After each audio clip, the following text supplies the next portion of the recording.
The glorious Quran. Navigator.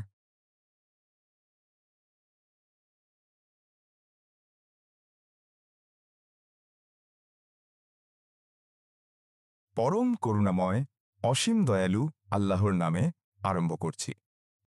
আহলে কিতাব ও মুশরিকদের মধ্যে যারা কাফের ছিল তাদের কাছে সুস্পষ্ট প্রমাণ না আসা পর্যন্ত তারা নিজেদের কুফরি থেকে বিরত থাকতে প্রস্তুত ছিল না।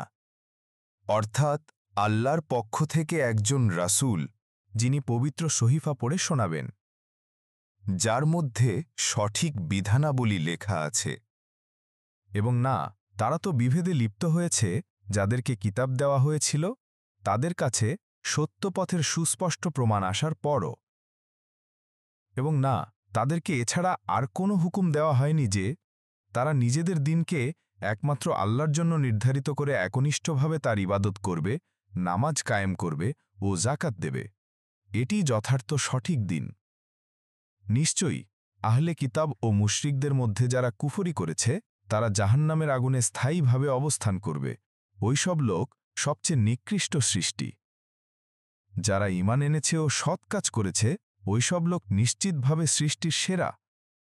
তাদের প্রতিদান রয়েছে তাদের রাবের নিকট চিরস্থায়ী জান্নাতসমূহ, যার নিম্নদেশে নদীসমূহ প্রবাহিত। তারা সেখানে চিরকাল থাকবে। আল্লাহ তাদের প্রতি সন্তুষ্ট হয়েছেন এবং তারাও তার প্রতি সন্তুষ্ট। এসব সেই ব্যক্তির জন্য যে তার রব অর্থাৎ আল্লাহকে ভয় করে।